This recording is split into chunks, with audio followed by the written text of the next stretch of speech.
और लोग सोच रहे हैं कि कौन सत्ता में आकर के बैठेगा या फिर से वही सत्ता दोबारा आकर के खड़ी हो जाएगी। अगर चैनल्स को फंड न किया जाए तो चैनल्स नहीं चलेंगे। वोट बनवाने में और बीजेपी के लोग फ्री हैं और हमारा वोट न बन पाए और परेशान करने के लिए सब बैठे हुए अधिकारी। जैसे ही उन्हें कुर्सी हिलने का डर लगता है वैसे ही वो कम्युनल स्पीच बोलने लगते हैं। उन्होंने आश्वासन दिया है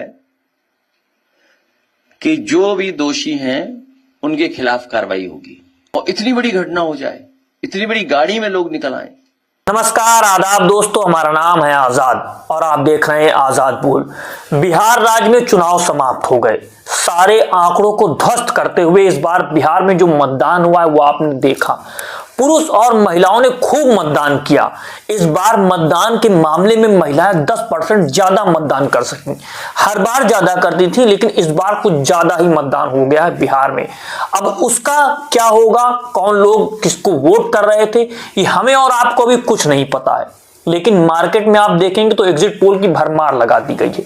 कोई बता रहा है एनडीए जीत रहा है, कितनी बड़ी सीट बनाने जा रहा है, कितनी बड़ा बहुमत हासिल करने जा रहा है, और लोग सोच रहे हैं कि कौन सत्ता में आकर के बैठेगा या फिर से वही सत्ता दोबारा आकर के खड़ी हो जाएगी। ये सब हमें और आपको अभी सोचने की जरूरत नहीं है, क्योंकि जनता ने मतदान कर दिया है, खूब मतदान कर दिया और वो जाकर के ईवीएम में बंद हो चुका है। 14 नवंबर को बहुत दिन बचे नहीं हैं। लोकतंत्र में चीजों को सोचना चाहिए, समझना चाहिए, बहुत आफत में एक काम नहीं करना चाहिए। तो 14 तारीख का इंतजार कीजिए। जो भी जीत करके आएगा, जिसको भी जनता ने चुना होगा, सही तरीके से वो सारी चीजें आपके सामने 14 नवंबर को आ जाएंगी। अब आ जाइए आप उत्तर प्रदेश में, कि उत्तर प्रदेश में जो सियासी हलचल मची हुई है, फिर से अखिलेश यादव भी आ चुके हैं, अपने पुराने काम को लेकर के प्रेस कॉन्फ्रेंस कर रहे हैं और जो नए काम हो रहे हैं उस पर भी बात करना है। और जो सरकार की परतें, जो उनका भ्रष्टाचार और जिस आधार पर सरकार काम कर रही है और सरकार किस तरीके से रणनीति के तौर पर और सामाजिक स्तर पर सारी चीजों को बदलना चाहती है और देश की राजनीति को अलग व्यापक दिशा में लाकर के खड़ा करना चाहती है, इस पर वो चर्चा कर रहे हैं। अखिलेश यादव सबसे पहले बता देते हैं कि जो ये एग्जिट पोल लाया जा रहा है ये पूरी तरीके से सरकार की रणनीति है। किस आधार पर लोगों को डराया जाए, किस आधार पर लोगों को धमकाया जाए, लोग पीछे पहले ही अपने पैर खींच लें और उसी आधार पर सारी चीजें हो जाएं। आप पहले अखिलेश यादव को यह वीडियो देखिए। भारतीय जनता पार्टी रणनीति के तहत ये सब एग्जिट पोल या टीवी चैनलों को वो नैरेटिव और परसेप्शन क्रिएट करने के लिए देते हैं। और ये बात भी छिपी नहीं है कि अगर चैनल्स को फंड न किया जाए तो चैनल्स नहीं चलेंगे, क्योंकि उनका प्रतिदिन का खर्चा बहुत है, महीने का खर्चा बहुत है, वो कैसे खर्चा निकलेगा। और फिर जो एजेंसी सर्वे करती हैं, जो एजेंसी सैंपल करते हैं, पता नहीं सैंपल कलेक्शन क्या था। जैसे यूपी का उदाहरण है, तो उनके एग्जिट पोल में और उनके अपने सर्वे में तो 2 ही तो जीत रहे थे, कि एक भी नहीं जीत रहे थे हम, हैं? नहीं, एक भी नहीं जीत रहे थे। अगर सही तरह से उनकी सुना जाए तो बीजेपी पूरी हरा रही थी, हमें 0 कर रही थी। याद कीजिए, आप याद कीजिए। और फिर क्या हुआ, उनको कितना बुरे हारे। दोस्तों, आपने बिहार से संबंधित अखिलेश यादव का वीडियो देखा, वो किस आधार से बता रहे हैं कि सारी चीजें हो रही हैं।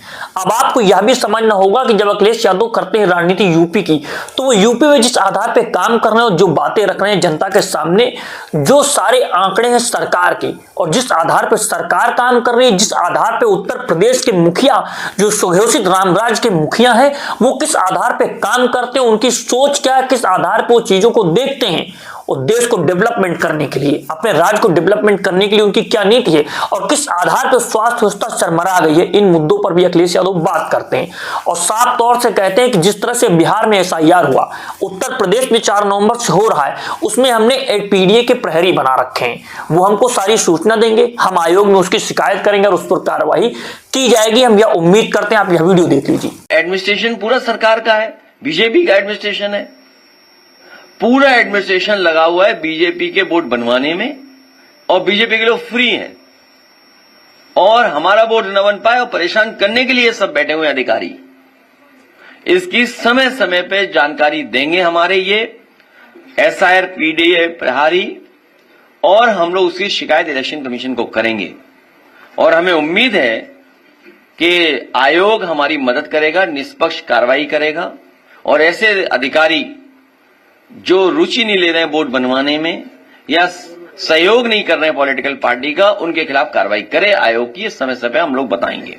आपने एसआईआर से संबंधित अखिलेश यादव का वीडियो देखा, इस बात को समझा कि वो क्या कह रहे हैं। अब लेकिन एसआईआर के माध्यम से जब वोट कटेगा और वोट जुड़ेगा और कौन वोट किसको करेगा यह भी सोचने की बात है।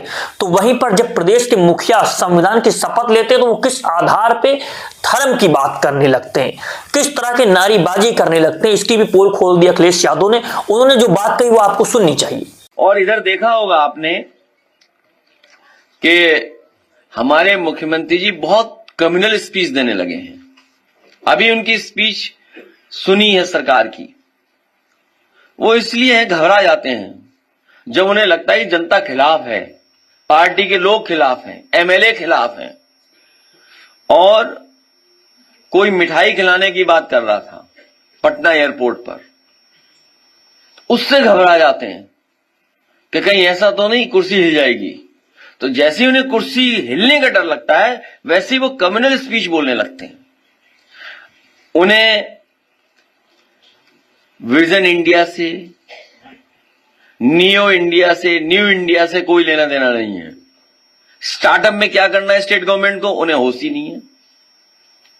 स्टार्टअप इंडिया इतना बड़ा कार्यक्रम चला देश में, उन्हें होश ही नहीं है कि स्टार्टअप इंडिया है क्या।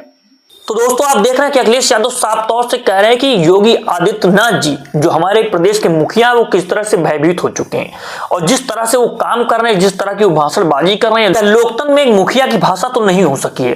किस आधार पर वो अपने राजनीतिक स्तर को गिरा रहे हैं या फिर देश के लोकतंत्र के स्तर को गिराने की कोशिश कर रहे हैं, यह भी अखिलेश यादव साफ तौर से कह रहे हैं। और आप यह देखिए कि जिस तरह से देश में, हमारे देश की राजधानी दिल्ली में वो विस्फोट हुआ, वो कैसा विस्फोट है उस पर रिपोर्ट आ रही है, जो सारी चीजें हो रही वो आप देख रहे हैं, जो माहौल बनाया जा रहा है, जो माहौल बन रहा है वह भी आप देख रहे हैं। लेकिन दूसरे के कंधे में जो घंटी बांध दी गई है, जिस आधार पर सारी चीजें कही जा रही है, और देश के मुखिया प्रधानमंत्री जब विदेश जाते हैं, भूटान जाते हैं और वहां पर वो कहते हैं कि उनका दिल दुखी है और लोगों पर सख्त कार्रवाई होगी, इस बात को भी लेकर के आज अखिलेश यादव ने जो कहा वो आप सुनिए। देश के प्रधानमंत्री जी का भाषण हम लोगों ने सुना जो भूटान में दिया, कि भारी मन से उन्होंने कहा कि इतनी बड़ी घटना देश में हो गई और उन्होंने आश्वासन दिया है कि जो भी दोषी हैं उनके खिलाफ कार्रवाई होगी। सरकार जो दोषी लोग हैं उनके खिलाफ कार्रवाई करेगी। लेकिन सवाल वही खड़ा हो जाता है कि इंटेलिजेंस फेलियर क्यों हो रहा है, ये घटना क्यों हो रही है। आज इतने सीसीटीवी हैं, कोई बता रहा था कि जो हमारा पड़ोसी देश है हर चीज मैप्ड है, उसके देश में हर चीज मैप्ड है, हर चीज सीसीटीवी कैमरे पर है। सोचो दिल्ली में न जाने कितना सीसीटीवी कैमरा होगा और इतनी बड़ी घटना हो जाए, इतनी बड़ी गाड़ी में लोग निकल आए। तो इंटेलिजेंस फेलियर किसकी जिम्मेदारी है। सरकार को सबसे पहले तो जो इंटेलिजेंस डिपार्टमेंट उसे खत्म कर देना चाहिए, उसके अधिकारियों सब पे कार्रवाई कर देनी चाहिए भविष्य में, जिससे कि कोई ऐसी घटना ना हो पाए। अखिलेश यादव साफ तौर से कह रहे हैं कि अगर देश के प्रधानमंत्री को सारी चीजें सोचनी है, सिर्फ दुख जाहिर करना है, उससे सारी चीजें नहीं होंगी। यह इंटेलिजेंस फेलियर है कि किस आधार पर दिल्ली देश की राजधानी में इस तरह का विस्फोट हो गया। अगर यह आतंकी संगठन के द्वारा किया और आतंकी घटना है तो इस पर जांच होनी चाहिए और जो लोग काम कर रहे हैं, जो लोग बैठे हुए हैं, उन पर कड़ी कार्रवाई होनी चाहिए कि इतनी बड़ी चूक कैसे हो गई, लाल किले के पास इतनी बड़ी चूक कैसे हो गई। ये सवाल बहुत व्यापक पैमाने पर पूछे जा रहे हैं और आप पिछले दिनों से देख रहे हैं, पिछले सालों से देख रहे हैं कि जो सवाल करता है सरकार तो उसकी आवाज को दबाने की कोशिश की जाती है। और अगर आप चाहते हैं कि इस तरह के हम सवाल करते रहें, देश की सरकार को जनता के प्रति जवाबदेह बनाते रहें, तो आजाद बोल को सब्सक्राइब कीजिए, वीडियो को ज्यादा से ज्यादा शेयर कीजिए और आप यह संकल्प लीजिए कि जो भी गोदी मीडिया आपके खबरों को नहीं दिखाता आप उसका बहिष्कार करेंगे, आप उसको देखना बंद करेंगे। जय हिंद, जय भारत, जय संविधान। मिलता हूं आपसे अगली वीडियो में।